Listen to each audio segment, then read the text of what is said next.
Hi, this is Sheila Mack with the Sheila Mack Show, and today we have special guest Dush Ramachandran, and he is the CEO of a very interesting company, Net. Tell me about it. Momentum. The Net net momentum. Net Momentum, which I need lots of momentum today. So he's going to share about his rock bottom experience and how he got back into action in his business and life. So go ahead and tell us a little bit about your story. Thank you, Sheila. It's a delight to be here. I've always admired your work, and I love your book, Bootstraps to Bra Straps. And so you talk about how you pulled yourself up from really adverse circumstances. And when we talked, I shared a little bit about my background and so on. So I thought it'd be interesting to share one of my experiences. So this is going back to sort of the late 90s. I had started a software company based in Toronto in Canada. And, at that time in Canada, venture capital was just not available. You just couldn't find venture capital. So while startups in California could very easily access VC money, in Canada that was very hard to come by. So the first thing that I needed to do to get my company going was to take a loan from the bank. And when we went to the bank, the first thing that they wanted to know was, okay, great, what are you going to give us as a collateral? And so as with most people, your biggest asset is your home. So I took out a second mortgage on my home. And at that point, it was for all of the equity that we had in the home, right? So, and the bank financed the company, and we went forward. And so at that point, because it was a manufacturing software company, our prospects were large manufacturing companies like Boeing, Ford Motor, and Ingersoll Rand, and Polaroid, and so on. And the very first company that we went after was a large aerospace company based in Montreal in Canada. And this was a sales process that took many, many months.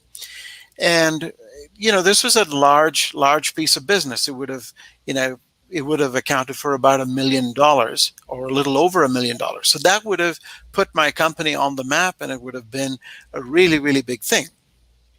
So for months, we chased this business. And because, Toronto is about 5 hours drive from, and an hour's flight, a little over an hour's flight from Montreal. And we couldn't afford to fly because we were a startup and we wanted to conserve all the money that we could.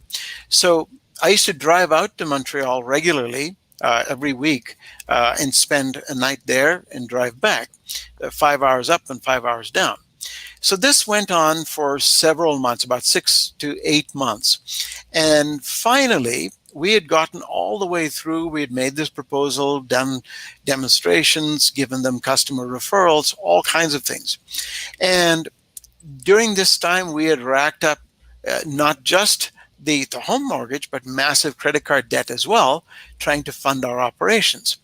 And at this point, I got a call one fine day from the secretary to the vice president of this aerospace company to say, we'd like you to come in tomorrow and meet with our senior management. So here I was thinking, this is great. This is going to be wonderful.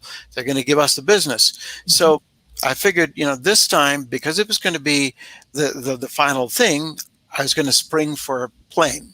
I was going to spring for a flight, bought myself a plane ticket, got to Montreal, and rented a car and went into the office of this aerospace company and went in to meet with the vice president. And he said, thank you so much for making the trip. I wanted to tell you in person rather than, tell you by email or call you or whatever. I wanted to see you face to face and tell you in person. I'm sorry, we've had to give the business to someone else. And that just crushed me, because here we had massive amounts of credit card debt, a second mortgage on the home, we weren't drawing any salaries, not making any money. And this process had gone on for 9 months at this point. And so I just felt like my whole world was collapsing around me. And so I said, why is that? We showed you everything. We went through the whole process, and all through the process, you felt like this would be a good thing. And he said, well, you're a small company, you're a startup, and we felt we needed to go with a larger, more established company. Uh, And so this was so puzzling, and it was just crushed me. So I said to them, I said, okay, I understand that, but can you tell me from what they've shown you and what they've given you, was their offer cheaper? I said, no, it was more expensive. Was their product better? He said, no, it was worse. ah, Do you think it can solve your problem? We don't know. And do you think we could have solved your problem? He said, yes, I think you could have. You had the solution. So I said, why didn't you go with us? Well, our senior management thought that this would be too much of a risk. And so we decided to take the safe bet. So anyway, the net of the story is that was absolute rock bottom. And we were about to have our home foreclosed on. We had over $50,000 worth of credit card debt.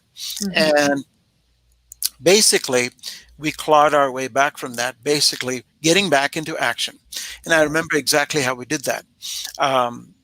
We after that call, I had booked myself a flight late in the evening back to Toronto, but my meeting ended. I thought it was going to go on all day, and the meeting ended in about a half hour.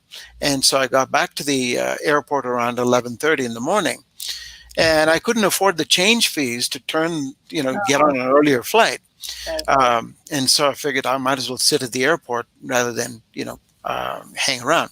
So as I was sitting there at the airport, the bookshop across from the gate kind of caught my attention. So I wandered over there aimlessly, and I saw a book that kind of grabbed my interest. So I picked it up and started leafing through it. And it was Awaken the Giant Within Uh-huh. by Tony Robbins. It's an amazing, amazing book. And I started leafing through the book, and I thought, this is really good. And I went and paid for the book and went back to the gate and sat down in there and started reading. And I started reading. Slowly ideas came to me. And by the time they called my flight and we got on the flight, it was an hour's flight back to Toronto. By the time I'd landed, my mood had changed. I was filled with kind of a plan of action. Here's what we needed to do: get back to basics, do all this, and we're going to cut costs. We're going to do all kinds of things to trim our expenses, make sure we had the runway. And yes, if we needed to go into debt and do whatever we needed to do, we're going to do that. Yeah. And so we did that step by step. And in 3 months after that, we had our next big order, and that was with the Boeing company. They were bigger than the other aerospace company, much bigger, and the volume of the business was great as well. And so that was amazing. So we built on that, and a few years after that, I think about 3 years after that, we sold the business for a very tidy sum of money. So it was worth it. It was absolutely worth that Mm, exercise. how wonderful. Well, when you think about it, what a gift that you didn't have the money to change your flight and you're able to get Tony Exactly. Robbins' book. So that's incredible. I love Tony too. I've been to all his events and programs. So I am definitely somebody that benefited from his teachings as well. And what a gift. Sometimes I think in this world, like we think about right now with the pandemic and all these interesting, crazy things going on this year, that we have lots of situations where something didn't work out. We had to make a shift. We couldn't pay for something we usually would normally pay for, like a flight. And yet, it's when we're looking and listening that we find the answers are right there. It's like Tony saying, all I need is within me now, right? Exactly. Exactly. And it's a beautiful time to start a business or work on your talents. And I think that the benefit is to know that you're able to go slow. You still got to roll up your sleeves and do what you need to do this year. We all have to do that. And at the same time, you can slowly build your business. Now, do you have build business credit now versus taking? Yes. Yes, yes. So that's Oh an yeah. important, yeah, that's an important thing. I started my first gift store when I was 23, and I didn't know anything about credit or businesses, but it was a corporation. They Sure. told me incorporate because it's safer that way. I didn't even know anything about it, and it was very successful. I ended up having 5 stores, buying the properties, paying them all off within a few years in California, and the prices there, Sure. and so it was very successful.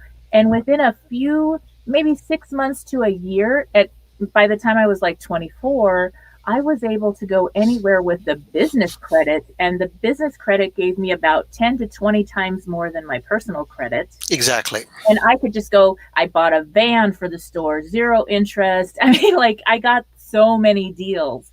And so if you're looking to start a new business, start to build, get into an LLC, an S corp, something like that, to protect your home and your personal belongings, and also build your business credit, because you'll have more credit that way, and then the business is responsible for the credit more than you personally. So it's kind of a cool thing, and it gives you more space. And I think a lot of people, when you first start out, you don't have the option, obviously, when you're trying to build the business. And so there's a certain percentage of the population that continue to run their business through their home mortgage, through a HELOC, through a refinancing. And that, if you can just top over to the business credit, you're going to be so much better off in the long run. So that's really important. So tell us more about now, what is your company now? Are you in the same business, or? No, we sold that company, Okay. and sold a couple of other companies since. But right now, I operate a digital marketing agency where we build marketing sales funnels Nice. for people. For digital entrepreneurs, people that are authors, coaches, speakers, people who sell products. So essentially, a sales funnel is where, when somebody comes to your website and they're able to buy a product or service, then you offer them another product or service that they might be interested in. And if they decline that, you offer them something else that might be at a lower price. So, Mhm.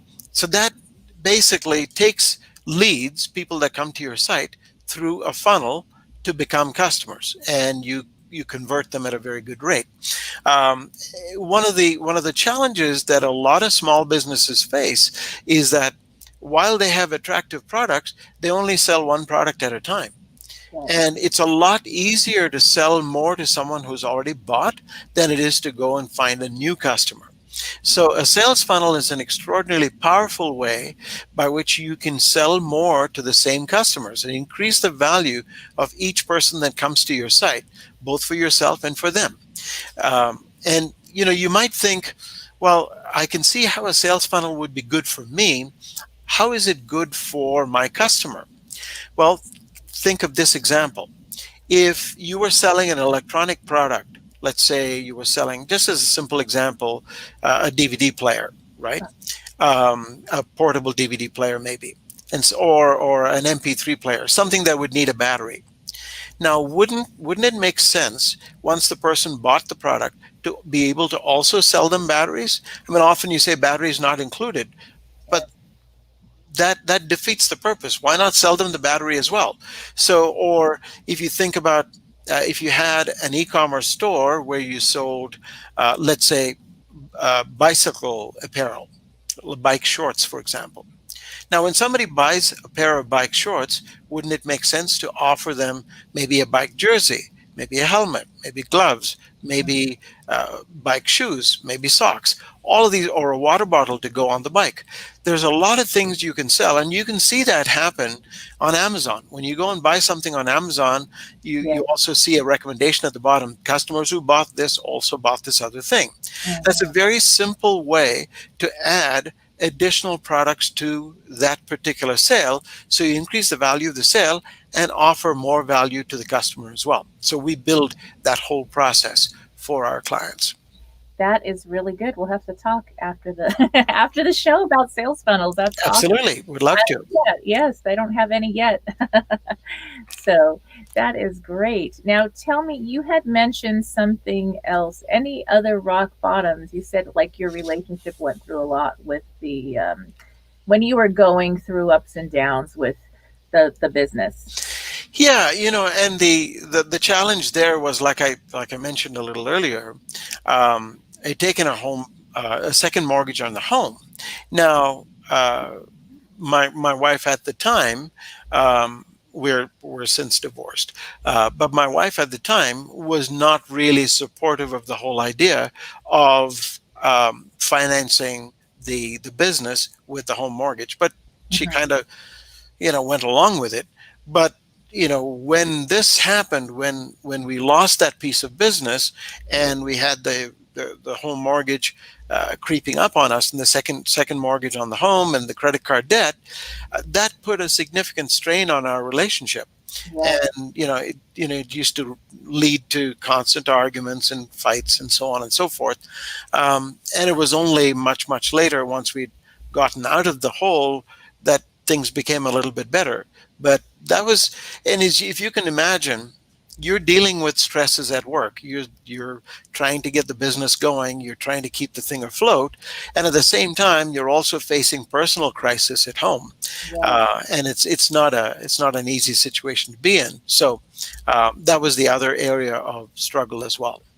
And I think that this year it is especially difficult for people in relationship because they are maybe depending on one income when they had two, or they're, bringing their business home, and all of a sudden you have to work together full time. And, it's kind of nice to go away so you can see each other again at the end of the day. And, Exactly. so there's a lot of people that are struggling with that. And I think that what I've noticed is that many times, whenever in my life and a lot of the clients I work with, when they have one thing, whether it's business or relationship problems or issues, something happens, like just COVID this year, then everything else will get affected. Yeah. So it's almost like it puts you into a survival mode. And the weird thing is that when we're in a survival mode, it's hard to survive because it's all these stress hormones coming out, and we're not thinking straight. We're not even using the same part of our brain as when we're calm and we're able to focus and say, okay, I need to do this, that, and the other. Let's have a calm discussion, because it's fear. And whatever you believe about whatever's going on the planet right now, and I've had all kinds of people believe all kinds of things. It's so interesting. We could write a book about that, right? Anyway, so whatever it is, it's to be able to sit down with whoever you're in relationship with, whether it's a business partner or it is a spouse or whoever, even your children, if you have grown children or parents that you're now caring for, to just have really open, honest conversations. Because when you ask for help when you need it and you're really honest and you just say, hey, this is what it is, and then it's like that whole thing about it's not better than it is, it's not worse, but this is what it is. At that point, that's when you're able to get out of it, to get back on track, because then you're working as a team instead of I don't know, hiding it from each other. I don't want to scare the kids. If they're grown up, Right. they need to be scared. They need to, like, hey, you need to participate. We need your help. All hands on deck at home, whatever that is. Exactly. Yes. So it makes a big difference. That makes a lot of sense. I would agree with that completely, because again, when you work as a team, whether it's in your personal relationship or between partners, it certainly makes the situation a lot easier. And people can, different people in the family can come up with different ideas. They can help in different ways. Maybe if you have grown kids, the grown kids can go get a part-time job to help pay for their own expenses, or they can, if they're driving, maybe they can sort of curb their driving, not spend so much money on gas or insurance and whatever. There's a lot of ways in which everybody in the family can help, and I think that's really important at a time like this. Yes. Oh, that reminds me of this great tip I have. So I found out one of my grown children is home with college being at home. and she decided she's going to go full time, and she's already done 18 units since we've had the lockdown, so she's doing great on the online university, and she's not driving her car. Sometimes we'll go in my car, but she hasn't been going out driving around because there's not a lot to do. Everything was shut down. And you can contact your insurance company many times with the auto insurance if you have kids or somebody's not driving a car, and you can put it into a suspend mode where it's still covered if somebody were to steal it or the Sure. house burns down and your car's in the house, whatever. But as long as you're not driving it, you're going to pay pennies to keep, the legal insurance you need for the state that you live in. You have to check your state, and you'll pay nothing compared to the cost. And if you have college students, until they're a certain age, that insurance is like another mortgage payment. It is. It's It's expensive. crazy. Absolutely. Yeah. Yes. So that's a fun tip that I'm glad you mentioned that. Now, do you have some more tips for the audience from your business experience as far as, okay, you've started and had some successful businesses over the years that you've bought and sold Hmm. and that, what kind of advice would you have for the audience as far as now that they're getting ready to maybe start their first company? That's a really good question. You said something, Sheila, which I completely agree with, and that is now is a very good time to start a business. Uh-huh. Warren Buffett, the Oracle of Omaha, the big investor, Yeah. Warren Buffett's always said, when everybody is greedy, you be fearful. When everybody is fearful, you be greedy. Hmm. And what he means by that is not necessarily be greedy, go grab other people's things, but don't be afraid to invest, because now is the time when a lot of businesses are contracting. They're contracting, they're becoming smaller, they're laying off people, etc. And if you can think of business ideas that there are a whole lot of businesses that have sprung up that are wildly successful, Hmm. catering for people staying at home. Interesting thing, Zoom is going through the roof because everybody's doing, video conferences instead of going into offices. Real estate is experiencing a bit of a boom because again, people are finding that with grown children at home, and children going to school from home, doing online education, that the sizes of homes they had weren't enough because kids needed separate private spaces to learn from. So, there's a lot of different businesses that are growing. So you might want to give some thought to the kinds of businesses that you might be able to participate in or start that serve people who are now at home. DoorDash and food delivery businesses are doing great because again, people are not able to go out to restaurants, so they're having food brought to them. So there's a lot of things you can think about, but now is a very good time to think carefully and go into a business that you can provide services or products to people who are locked in at home, and provide it in a safe manner. Yes, and it's really interesting as far as the real estate market goes right now, and of course the stocks. They're really had a hit the other day, and so what's happening now is kind of scary in the sense that people are going to have to start paying their rents again if they're renting, and some of them have had these since March. They haven't had to pay rent, but they can't pay rent. And at some point, those laws are going to change. And at the same time, I think of it being owning property myself for most of my adult life, being a landlady, it's difficult because if you have a mortgage on a property and you have, property taxes and insurance, all these upkeep, you still have to give maintenance to the properties and you're not getting any rents. So this is the time that it's it's really interesting. I think there's going to be some sales on some of these properties at a certain point, and I'm hoping that the government gives space so that the people that have mortgages are able to pay those back as the rents start to come in again when this is all done, because it's going to affect the entire economy. So that's going to be really interesting. I think that's a really good point. You're absolutely right. And a lot of banks are, giving forbearance for mortgage loans, so you can defer paying up your mortgages for a little while, and so if you're able to do that, that might be a good thing to invest in as well. It all depends on what you want to do, but as you said, Sheila, now is a good time to be thinking about the kind of business you can provide, that you can create, that can provide services to people that are currently facing what we're all facing. And I think that's a great opportunity. Yes, and I think that, I mean, okay, like I have so many friends that all of a sudden within, I don't know, a week or two in March, they were, what is it, PPE experts. Yeah, Like, exactly. I know you never heard of that before, you Yep. know what I mean? And everybody's selling a mask. And I was just like, where, they just got right on it and started selling that. So there's being in business to, make a profit, and that's fun and good, and we need to, make profits. But also now is also the time to use your talents and gifts. Like apparently you were very talented in whatever you were doing with Boeing and all that technical stuff. Not everybody has that, So when you use your talents, that's when you're going to get those really big blessings in life, because you're sharing your particular talent. So I think that's a good thing to balance those two. Absolutely.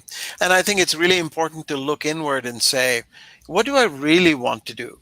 And doing something you're passionate about, doing something you're good at, will always sustain you. But if you do something just for the money, often the money comes and goes.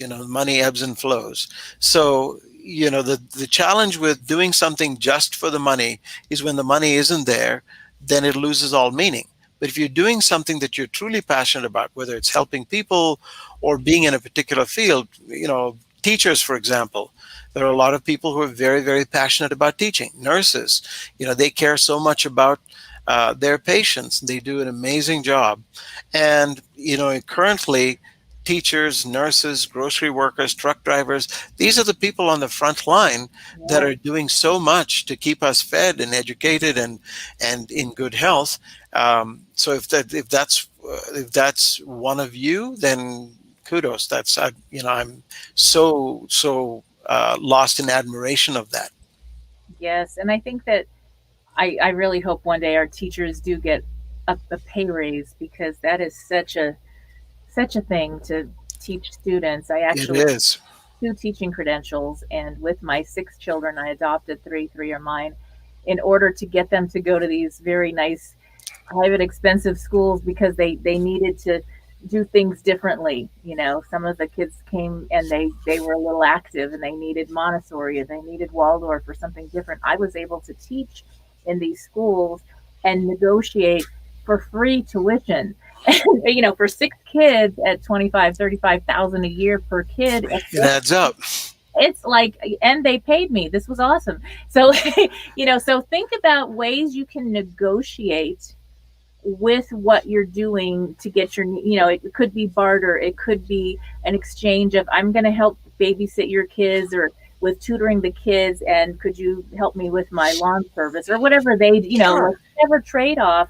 Because right now, that's going to make a huge difference. There was no way I could pay for all those kids to go to the schools that they really needed, and so it worked out well for them and myself at the time. And it's, I mean, if you ever have an audience of 30 first graders, that's like Right. the toughest audience ever. If you can entertain them, you can do anything. And they're going to let you know.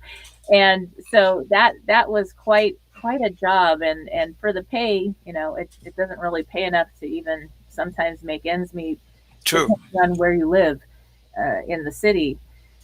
So, yes, so that's really important. Now, one of the things that I did was I brought my passion to my work, and it was completely different. So when I opened those gift stores at 23, I had come from foster care as a kid and this and that, emancipated early. And so I wanted to give back to the community. And I found a program the government created called Job Training Partnership Act at the time. And I know they changed the name, but I don't know the new name because it was a while ago. Mhm. We won't tell my age, but it was a while ago.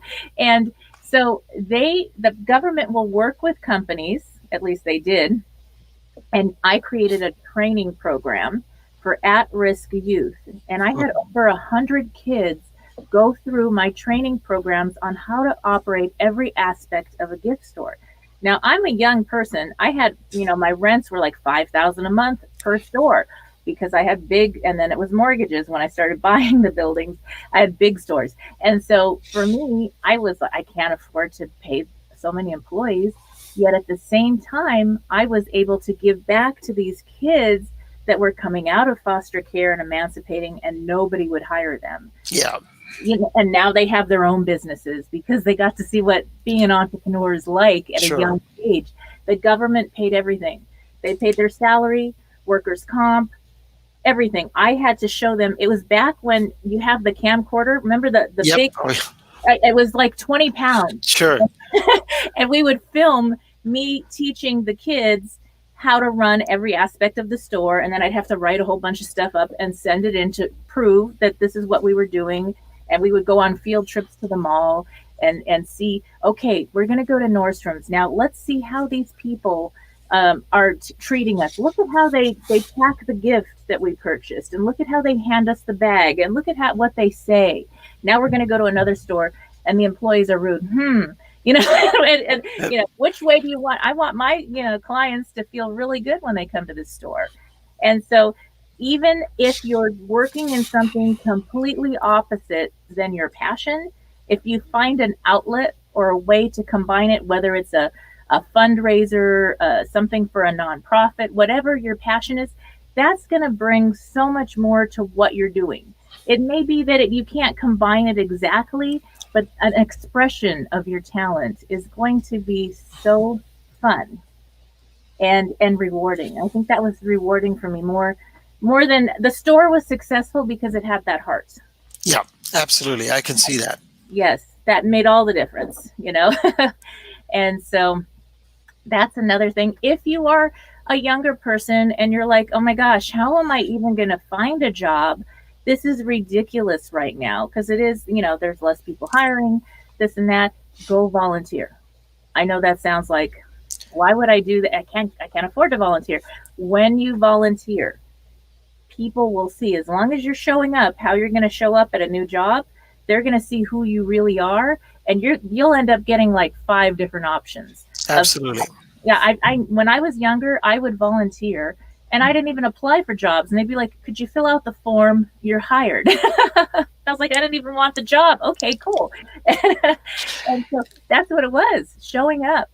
Yeah, that's great advice. Actually, volunteering is a very, very good way for young people without experience to get experience. Because, often, I get questions, and I'm sure you do too, where young people say, well, every job I apply for, they say they want experience. And where do I get experience? Because nobody's willing to hire somebody who's inexperienced. Mhm. Well, there's a small change. Nobody's willing to hire people who are inexperienced and pay them. But if you're willing to volunteer to begin with, now after a very short time, you can certainly make that a paid position, because exactly as you said, Sheila, if you show up the way you would show up for a paid job, that makes a difference. People see that, and pretty soon you'd get a job offer or Exactly. multiple job offers to pick from.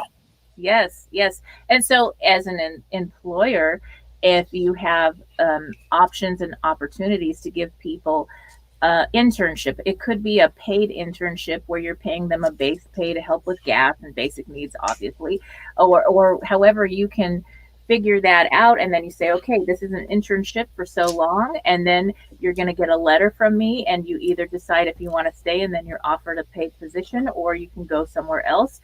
A lot of the kids that work for me ended up going to, the major department stores. Sure, And but nobody would hire these kids out of, sure. the homes and this and that. And so it was such a gift. I That's a really smart idea.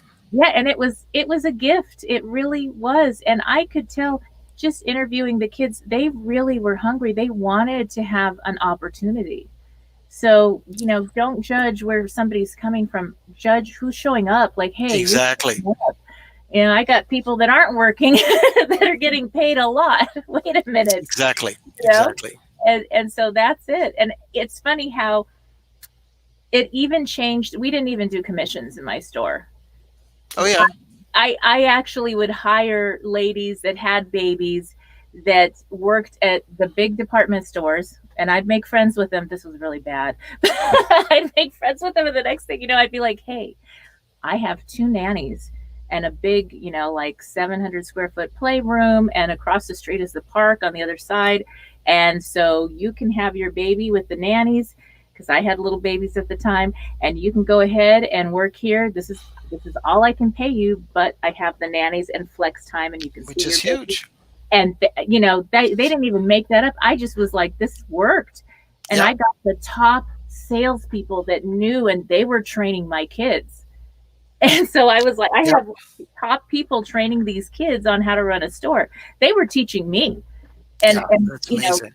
they were like 50, 40 something, these last, some of them, and they were like, and I work for somebody that's 23, 24. Yeah. I was like, well, but I'm learning from them. Now, so you worked individually. Did you have a partner when you started your business, or did you work in a group setting? No, I had a business partner, and we were both doing the same thing. We had both put our home mortgages on the line. We had both taken second mortgages. We both run up our credit cards. So it was a pretty significant thing. And my business partner was going through a very similar type of situation. And so when we finally, got back and restarted and took the thing step by step and worked ourselves out of that situation, it was Mhm. a huge sigh of relief from everyone all around. And Yes. then a few years later we sold that business for, as I mentioned, for a very nice exit. And that was a true celebration when we said, this is great. We actually came from really being on the brink of disaster Mhm. to growing the business, having customers like Boeing and Ford Motor and so on, and then eventually selling the business for a very nice sum, and then coming out of that, that felt really, really good. That is wonderful. Wow. So that's another point I think is to believe if you have a knowing that you've got a talent and somebody tells you no, then you just keep on moving on and don't Exactly. give up. That never, never give up. I think it was Winston Churchill. Really. And sometimes it's going to take a while. If you're in a relationship, you got to have those talks and say, hey, it's good to be on the same page, Yeah. but there's going to be times where investing in your education and in knowing that you're going to make something out of your business, that's something that it takes patience. And I know, like Gary Vee, he always talks about patience. People don't have any patience with business. Look, how long did it take you to finally exit that business with Boeing? How many? Oh, that from start to finish, that was about 3.5 years. Uh-huh. See, so that's patience Yeah. Yeah. and You a know, lot of sacrifice. yeah, absolutely. And that's the other thing that a lot of people tend to underestimate Mhm. is, everybody looks at success like it's an overnight success. But what generally they don't see is the years of work that have gone before. So, as they often say, it took me 20 years to be an overnight success. The other thing that's really interesting is when we look at what we can achieve, we Mhm. severely overestimate what we can do in 1 year and severely underestimate what we can do in 10 years, right? Because we never think that far ahead. We just think, just so close to our nose. We think a year from now, I'll be at $1 million in sales, and 2 years from now, I'll be at $10 million in sales. And then when you hit maybe $500,000 in a year, you feel like you failed because you only hit half the number. But Right. still, if you think about it, $500,000 in sales is pretty good. That's a Yeah. very nice number. And so it's important to set realistic goals for yourself. By all means, be aggressive, but it's good to set realistic goals. And if you don't hit the goal that you hit, it's okay. If you don't hit the goal that you set out for yourself, it's all right. Let's pick ourselves up and try again, because Exactly. you have the opportunity to try again. So let's do it. Now, this is a funny thing because I remember when I opened my stores years ago, my little businesses, I 6 months in, I had negotiated. Now, don't ask me how a 23-year-old negotiates things with this landlord, but negotiated 6 months of free rent Oh wow, that's cool. for improvements. Now, I had been working in managing properties for a while and, that kind of thing. I did a lot of apprentice and intern work for years. And so I kind of knew how to do all that, but why you gave it to me, I don't know. And so 6 months is coming up and I'm like, okay, I'm making money, but I'm not paying 5,000 a month in rent. Sure. So then that was going to hit and I actually had to hire a marketing company because I did not know how to market. And I worked with the marketing company for about 3 months. And my business, I made 5 times what I was making at least. And, and I had to learn to listen to my clients. It wasn't what I wanted in that store, Right. it was what they wanted. And so there was this huge learning curve in that. And lots of friends and family members were like, well, that was stupid. What are you going to do? How are you going to pay this rent? Back then it was like 10,000 a month, I guess, probably, Sure. like, really. And, because I have my daughter's 24, so let's think about that. It's a while ago. And so when you think about it, don't listen to everybody else. Go with what your gut is telling you, with what Sure. your knowing is. Because people will tell you because they love you, they want to keep you safe. It's not always to be negative, it's to protect you. But they're like, hey, this isn't working out. Because they're not patient and they Right. want you to just be successful. So that's the tough part. And sometimes we have to leave friends. Obviously, when I was a young girl, I wasn't out, partying and doing all this other. I was working 14 to 16 hours a day every single day. I was going to the trade shows and buying the booths and bringing it back in a truck and unloading all night and doing my own decorations, all that. And so it was a lot of work. And that's what happened. You have to be willing to put in the work or don't go into business. Go work for somebody else. Call it a, Exactly. yes. So that makes a big difference. Yes. So very good. That is Wonderful. wonderful. Now you're doing this marketing now with the funnels. Yep. Is there any kind of tips you could give to people that are thinking about they have a product or they want to, maybe they have a book, like I have a book, maybe Hmm. they have something else they want to share and they want to go into a funnel. Do you have any tips for people that are looking into that? Because there's so many companies and so many people to choose from, and it's like, and there's so many people that take your money and don't help you. Sure. In all that, I think a sales funnel is particularly important for book sales. In Mhm. fact, we're just working on the launch of a couple of books, and we recently took one of our clients, a gentleman by the name of Panache Desai. We did his book campaign and a sales funnel, and his book went to the Wall Street Journal bestseller list and the USA Today bestseller list. Wow. And we're currently working with Susie Carter, whose book just launched today called Power Your Profits, All right. and we're expecting that to get to a number of the bestseller lists as well. So here's the thing about books, and Sheila, you know this well, that when you go through a traditional publisher um, to publish your book, your share as an author, your share of the revenue from the book is very, very small. Yes. You get maybe $2, $3, $4 per book, and it's sold in the bookstores for $21, $22. Hmm. So what you need to do is to figure out what you can offer them in addition to the book, so that's where you make your money, because you spend a lot of money on marketing the book.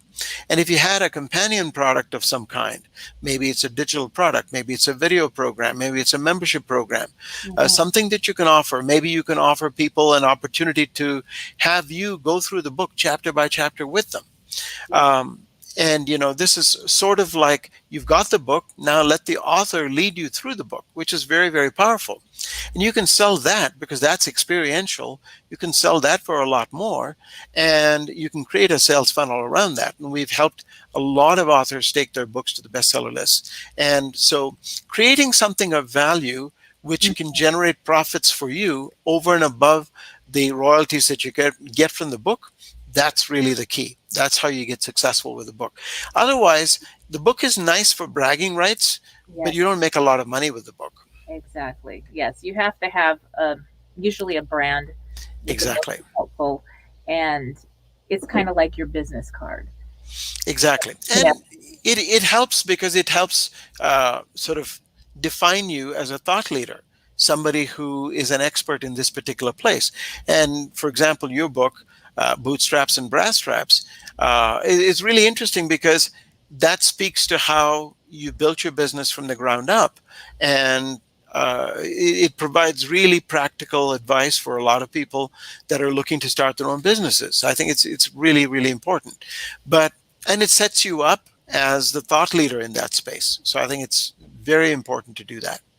and it's really funny. Like for me, I wrote this book, and my whole goal was that it helps people, and I had no idea that we would hit the situation we did this year. I don't have a crystal ball, Sure. it was really right on point. And I think that goes back to whether it's the gift store I had or the book that I wrote or something, whatever you're doing. So, authors out there, when you have the heart in it for whatever your message is, people will feel that. And then you Absolutely. want to get involved with somebody like Dush who's going to help you to market your book in a way that will get you the most exposure so you can help as many people as possible and get your message out to as many people as possible. And that's going to make a big difference.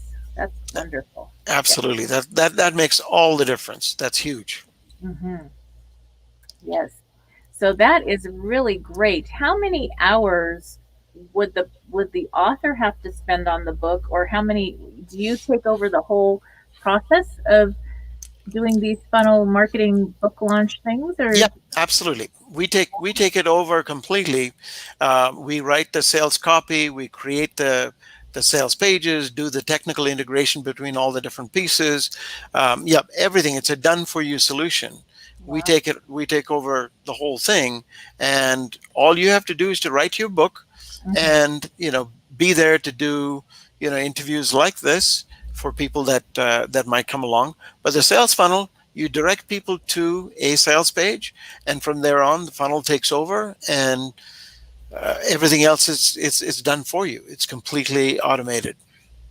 That is wonderful. So I know a lot of authors, some of them probably are listening in now. So that is something. Do you want to share how people can connect with you in order to have these services? Sure, absolutely. They can reach me on Facebook, Dush Ramachandran. You see my name out there, or I'm on Twitter, Dush R, Dushr on Twitter, or you can go to our website, thenetmomentum.com. Thenetmomentum.com. That is wonderful. Well, I am so glad to have you on as a guest today. I really appreciate that. Is Thank you, Sheila. It's been a delight. Yes, is there any other thing, a last closing pointer to give people that may feel like they just want to give up, like that time you did at the business, that just that one thing that kept you going? The one thing I would say is whenever it looks really bleak, go one extra day. Go one extra day. And when that day comes, go an extra day. Just go another day. Don't give up yet, because you don't know. You could stop digging 3 feet from gold. You Yes, rem- you remember that little cartoon of the guy digging for gold, yes, and there's this big deposit of gold, and he gives up digging 3 feet away. Where if he had just kept digging for just that bit longer, he would have struck gold. And so that's always the thing. I mean, you never know when good things are going to happen. So mhm. persevere, stay on it. It will happen. I love that. Thank you so much again for being on the show, and thank you for everybody tuning in. And we look forward to seeing you on the next show. All Wonderful. Thank you, Sheila. right. Okay. It's Thank a you. pleasure. Thank you. Bye bye. Bye. Bye.